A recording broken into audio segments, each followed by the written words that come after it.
tema kita, kemuliaan bagi Allah dan damai sejahtera di. Dan mulai mengatakan begini, saudara-saudara, peristiwa malam Natal itu dimulai dengan ada dua tanda yang menarik. Pertama, ada bintang berekor. Bintang berekor itu enak untuk dilihat. Malam hari saudara jalan-jalan lihat ada bintang berekor, kan enak untuk dilihat. Tapi saya mau bilang pada saudara, Natal itu bukan tontonan. Natal itu bukan tontonan. Natal itu tuntunan. Supaya setiap orang yang merayakan Natal, termasuk Tirosa hari ini, dituntun berjumpa dengan Kristus pada Natal. Kalau siapa merayakan Natal tapi tidak dituntun berjumpa dengan Kristus pada Natal, dia tidak merayakan Natal, dia bikin perayaan tontonan. Dan teman-teman yang kerja sebagai event organizer lebih hebat bikin perayaan tontonan dibanding saya sekarang. Karena itu Natal kita harus dituntun berjumpa dengan Kristus. Makanya tadi saya bilang Kristus harus lahir dan dipastikan kapan dia ada di sini, kapan dia ada dalam hati saudara-saudara. Harus dipastikan bahwa kita dia betul Kristus lahir. Tapi dia bukan tuntunan biasa. Lebih dari itu, Natal adalah sebuah tantangan. Oh, udah pernah. Tantangan. Dan tantangan kita sekarang menurut tema ini adalah Allah dimuliakan dan damai. Itu tantangan. Setiap orang yang merayakan Natal sekarang dengan tema ini berkewajiban sangat kuat untuk bilang begini, kemuliaan bagi Allah. Orang yang melihat dia bekerja, orang yang melihat dia melayani, orang yang melihat dia memimpin segala sesuatu, orang bilang puji Tuhan dan damai. Itu tantangan kita. Selanjutnya saudara-saudara, mari kita lihat peristiwa yang kedua dalam malam Natal itu adalah ada malaikat-malaikat. Malaikat itu bukan manusia. Tapi kalau identifikasikan malaikat seperti manusia, kalau dia perempuan cantik atau tidak? Kalau dia laki-laki ganteng atau tidak? Dia punya suara bagus atau tidak? Dia punya pakaian bagus atau tidak? Ganteng, cantik, suara bagus, pakaian bagus. Menyanyi di mana? Hutan. Di padang. Suara bagus, muka bagus, pakaian bagus. Menyanyi di hutan. Beda dengan kita zaman sekarang. Muka biasa-biasa, pakaian biasa-biasa, suara biasa-biasa. Mau menyanyi di malaikat, suara bagus, muka bagus, pakaian bagus, menyanyi di. Kita muka biasa-biasa, suara biasa-biasa, pakaian biasa-biasa, mau menyanyi di. Nah, kamu yang jawab dah. Tapi apa maksud? Orang bertanya bila begini, pendeta, kenapa sampai menyanyinya di padang? Kenapa menyanyi di padang? Bukan di istana raja, bukan di tempat-tempat yang baik. Gampang saja jawabannya, saudara. Kisah nyanyian malaikat itu, kenapa dinyanyikan di padang belantara? Itu tidak bisa dipisahkan dari kisah dalam Kejadian pasal 4. Kejadian pasal 4 tentang apa? Hancur sudah kita. Kejadian pasal 4 tentang apa? Cepat. Yang tahu dapat sepeda. Kejadian pasal 4 apa? Kisah tentang Kain dan di padang belantara. Tempat di mana kakak adik mesti bersayang. Tempat di mana kakak adik berbagi kasih. Persaudaraan itu menjadi sesuatu yang indah, menikmati keindahan alam semesta. Justru di padang itu Kain tega sekali membunuh adiknya Abel. Karena itu nyanyian perdamaian dari sorga supaya Allah dimuliakan dan damai di bumi pertama-tama dinyanyikan di tempat-tempat di mana persaudaraan itu mengalami sebuah percidian. Di tempat-tempat di mana kakak adik itu tidak bersayang. Di tempat-tempat di mana kita ada duduk bersama-sama tapi hati kita tidak menyatu. Saya mau tanya sekarang, jemaat. Di sini tidak ada jemaat. Ini kursi saja ini, jemaah. Hubungan semua aman? Suami istri aman? Kakak adik aman? Ipar-ipar aman? Mertua dengan anak mantu aman? Nah, ini dia persoalan. Ini dia persoalan. Jemaah, kadang-kadang kita punya relasi penuh dengan kepalsuan. Betul? Jemaah, ingat bahwa tidak semua senyum tulus. Betul? Kita datang, kita bilang slow, slow. Kita lewat baru udah bilang Betul? Di Pangkal Pinang ada yang begitu. Dia ada di sini. Dia pakai baju warna. Nah, nyanyian perdamaian dari surga pertama-tama mesti dinyanyikan di situ, di tempat di mana relasi kita bermasalah. Amin. Jemaah, ada teori bilang laki-laki melihat perempuan, tapi perempuan melihat perempuan. Maksudnya begini, kami laki-laki, kami bapak-bapak, ini suami-suami duduk sama-sama, ada perempuan cantik satu masuk, serempak kami punya kepala akan begini. Tapi kalau ibu ada di situ dan lihat begitu akan jadi masalah, perempuan cantik itu masuk, kami punya kepala tetap. Hanya mata yang pindah begini. Laki-laki melihat perempuan, tapi perempuan melihat perempuan. Ibu-ibu, nona-nona duduk sama-sama, ada laki-laki ganteng satu masuk, orang biasa-biasa saja, tidak histeris. Kalau ada yang reaktif biasa saja, kecil saja, ringan saja. Jangan coba-coba yang masuk itu ibu-ibu. Rok agak pendek, sepatu agak tinggi, terus tas agak besar. Saudara lihat ibu-ibu punya siku dan bibir, siku dan. Untuk kasih tahu teman di sebelah, dia pakai siku bilang begini. Di sebelah lihat kalau dia pakai bibir bilang begini.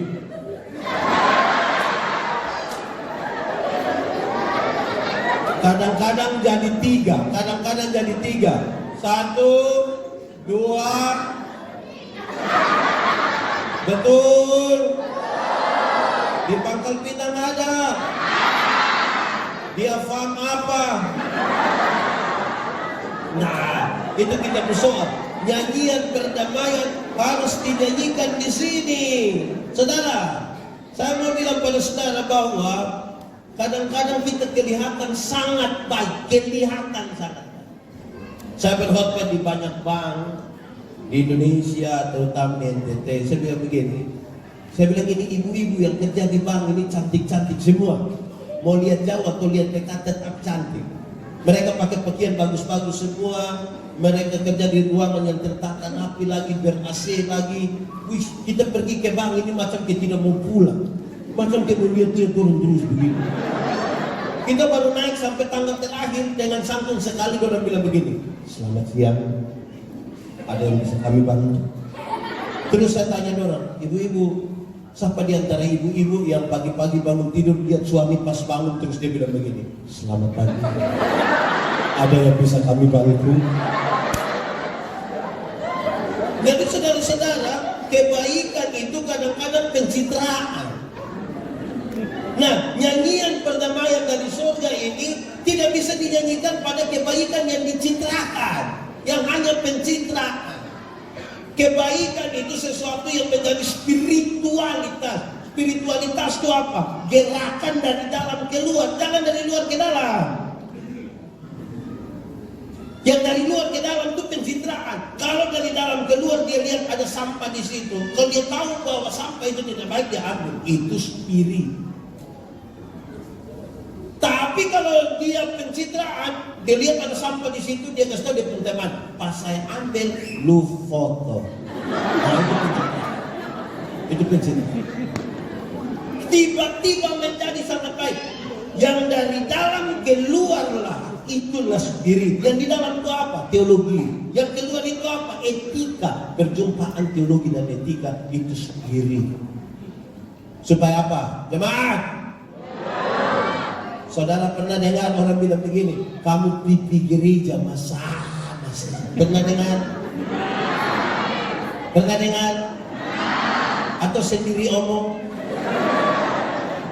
Orang yang bilang pergi ke gereja tapi sama, itu dia mau bilang begini, kamu ini ikut ibadah tapi sama saja, tidak ada perubahan apa-apa. Bagaimana yang beribadah kemudian tidak bisa memberi pengaruh dalam tempat ibadah?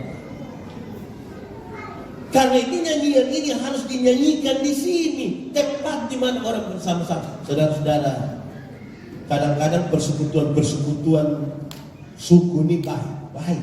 Sekarang terlalu baik. Timor Rote, sabu saja jangan tarik terlalu panjang. Timor Rote sabu ini bagus, tapi diam-diam bisa saja, belum tentu iya. Bisa saja kita bersaing. Ini kali yang ketua panitianya Rote, terus Timor bilang tunggu kok kita.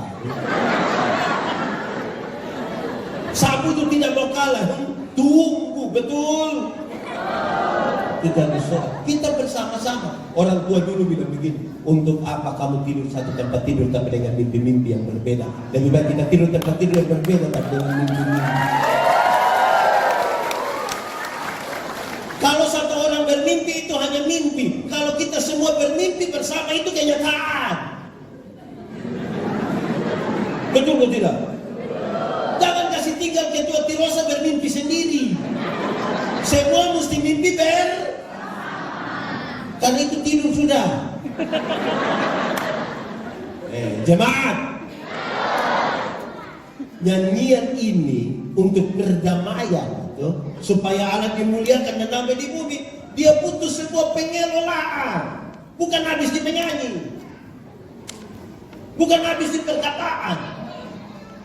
Dia butuh pengelolaan. Saya bilang begini, orang yang tidak mencintai perbedaan tidak pantas hidup di dunia. Tidak pantas hidup di dunia. Kenapa?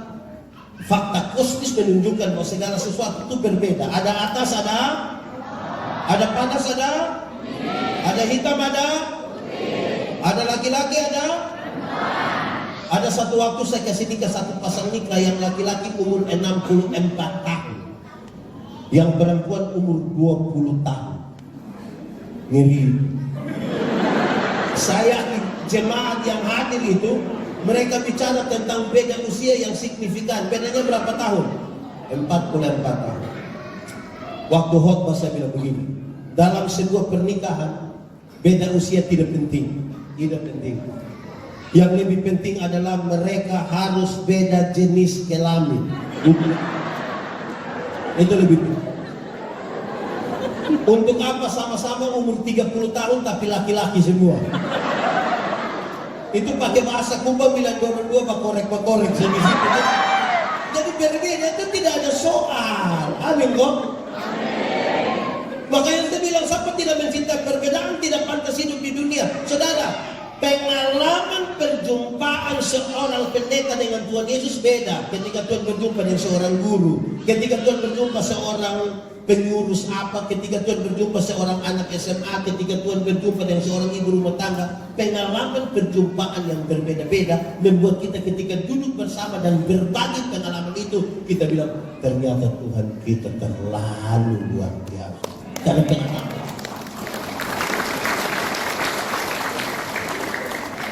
Bayangkan kalau pengalaman kita sama saja. Itu sama dengan kita dua nonton film sama-sama, pulang kita dua cerita ulang itu film. Biarkan saja berbeda. Apalagi iman bertumbuh dari pendengaran. Supaya kita memberi telinga, kita mendengarkan apa pengalaman perjumpaan seseorang yang lain dengan Tuhan. Jangan sampai kita hanya mau bergaul dengan kita, jangan begitu. Kita semua ini berbeda, saudara. Tidak ada soal di perbedaan, pengelolaannya. Saya bilang begini, mengelola perbedaan itu harus seperti orang makan kolak. Tahu kolak? Pernah makan kolak? Nah, kolak terdiri dari apa? Apa coba? Pisang, ubi, santan, gula. Sudah jadi dia punya nama? Waktu sudah jadi kolak kita makan pisang masih rasa pisang atau tidak? Masih.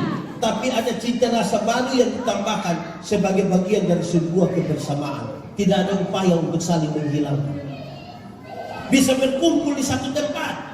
Saya Timur, ada Rote, ada Sumba, ada Sabu, ada Batak, ada Chinese, ada mana-mana. Tapi kita tidak saling meninggalkan satu dengan yang lain, tidak saling menghilangkan. Tapi kita satu di dalam Tuhan karena Tuhan.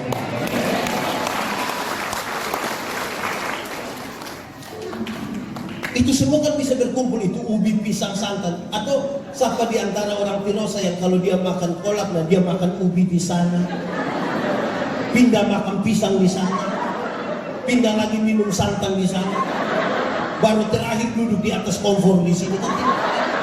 Semua bisa bersama-sama di satu tempat. Amin. Jemaat, jangan kelola perbedaan ini seperti orang minum kopi. Tahu kopi? Pernah minum kopi? Nah, kopi terdiri dari apa? Apa coba? Air, kopi, gula. Sudah jadi dia punya nama? Lalu yang lain punya nama?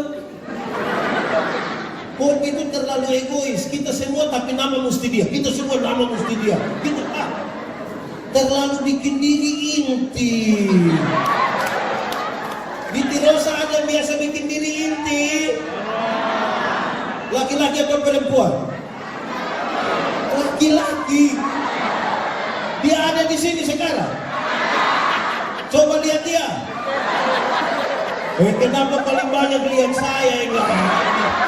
Kabar datang. Jadi begitu saudara. Pengelolaan perbedaan. Jemaat. Tahu tembok? Pernah lihat tembok? Yang mana? Nah, tembok terdiri dari apa tuh? Pasir, batu, semen, air. Waktu dia sudah jadi begini, pasir kelihatan atau tidak? Karena pasir tidak kelihatan, kita sepakat garis kasih keluar itu pasir semua. Boleh? Dalam sebuah kebersamaan saudara mungkin tidak kelihatan, tapi bukan berarti saudara tidak penting bagi kebersamaan.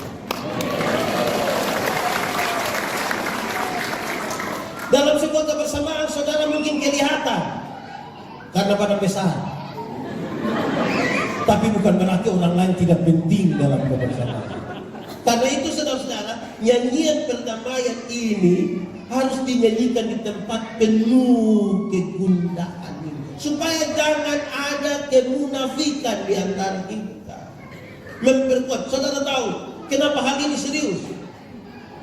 Iblis tahu kalau kita bersatu, iblis tahu.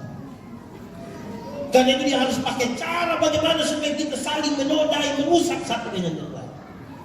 Karena itu Tuhan rindu supaya kita bersatu. Itu pertama. Kedua, sebelum nyanyian ini, tampillah seorang malaikat Tuhan yang bilang begini, jangan takut. Apa? Jangan takut. Kalau pakai bahasa Timur bilang, pakai bahasa Rote bilang, apa? Yang Rote ada kos tidak? Rotterdam? Ulang, jangan takut pakai bahasa Timur. Pakai bahasa Rote? Pakai bahasa Sabu? Boleh berdakwah. Itu kalimat pendek hanya 2 kata yang punya pengaruh kuat sekali. Kenapa? Saudara baca perjanjian lama, saudara menemukan banyak sekali kata ini. Celakalah, celakalah, celakalah, celakalah, celakalah. Tapi berita pembebasan dari surga, bagaimana juru selamat itu hadir, dia mulai melayani, mati, bangkit, naik ke surga, Roh Kudus dicurahkan. Kata celaka itu tidak ada. Dan dia bilang apa? Jangan takut, jangan takut, jangan takut, jangan takut. Jangan takut itu berita Injil. Injil itu pembebasan supaya mereka yang bahkan dalam ketakutan sekalipun bisa hidup tenang. Saudara tahu, ada banyak orang suka kasih takut orang. Bahkan kadang-kadang kita pakai nama gereja bikin takut orang lagi. Menjelang Paskah itu banyak orang kota pergi putar film neraka di kampung-kampung. Orang kampung nonton habis ini film neraka loh.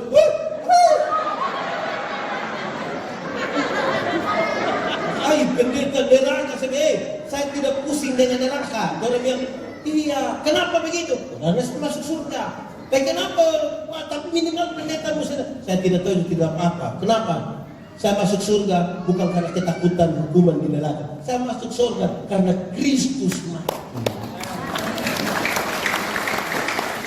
Jangan suka kasih takut orang. Saya melayani nenek-nenek yang sakit-sakit di rumah sakit. Saya bilang, nenek, yo, kita berdoa nenek.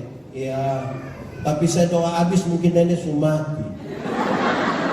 Tapi nenek mati masuk surga. Saya jelaskan sedikit terus dia bilang begini, pendeta, mati hari ini dan mati besok sama saja. Tuhan yang memberi, Tuhan yang mengambil. Terpujilah nama Tuhan. Bahkan di lorong kekelaman pun dia siap berhadapan dengan Tuhan. Supaya apa?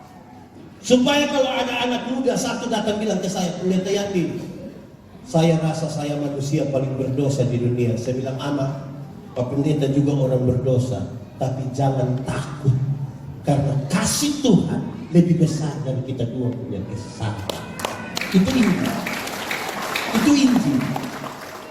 Jangan sampai ada anak muda satu datang ke saya, pendeta, saya rasa saya ini manusia paling berdosa. Iya, saya lihat engkau punya muka ini muka berdosa ini. Saya kata, engkau ini kalau tidak bertobat kaki tangan nanti patah buang semua. Berita apa ini? Injil itu pembebasan. Saya senang tadi anak-anak yang ya baju kuning angkat tangan dulu. Yang timur angkat tangan. Rote. Saya senang. Kenapa? Saya senang. Mereka maju walaupun hanya bilang mereka harus diajar untuk berani tampil. Yang bukan orang NTT, yang bukan Kirosa, saya mau kasih tahu, kami punya pengalaman banyak sekali di pedalaman. Kadang-kadang anak-anak kita tidak percaya diri. Saya bilang jemaat, saya pergi ke kamu punya rumah, jangan kasih saya biskuit, jangan kasih. Bapak, kenapa? Jangan kasih. Kasih ubi kah, pisang kah, kacang kah, kelapa kah. Jangan kasih biskuit. Bapak bukan datang tiap hari juga biar biskuitnya. Jangan. Bapak, kenapa Bapak? Saya mau kasih tahu kamu. Kamu kasih saya biskuit itu saya pikiran. Pikiran apa? Karena setiap kali saya mau makan ini biskuit, kamu punya anak dong dari belakang kayak pintu lihat saya begini.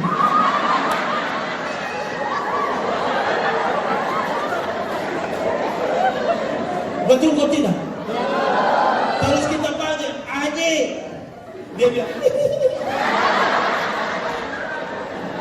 Injil itu bilang, saya semua tahu, jangan takut, amin kok. Injil itu pembebasan. Kenapa? Semua orang penuh ketakutan, termasuk orang Yahudi sekalipun. Kenapa? Hukum Taurat 10 dijabarkan dari 613 pasal. Dari 613 pasal masih ada ribuan peraturan hidup setiap hari yang mereka tahu tidak mungkin bisa melakukan semuanya dengan baik supaya bisa masuk surga. Mereka hidup dalam ketakutan. Nanti mati jadi apa? Yang kita ini datang. Jangan takut. Jangan takut itu bukan kehilangan rasa takut. Jangan takut itu adalah yakinkan dirimu engkau akan bersama-sama berjalan dengan Tuhan dalam masalah. Saya mau tanya saudara, jemaat, saudara punya masalah? Tidak usah omong. Saya lihat yang ini muka masalah semua. Masalah ialah kesenjangan antara harapan dan kenyataan. Jangan takut.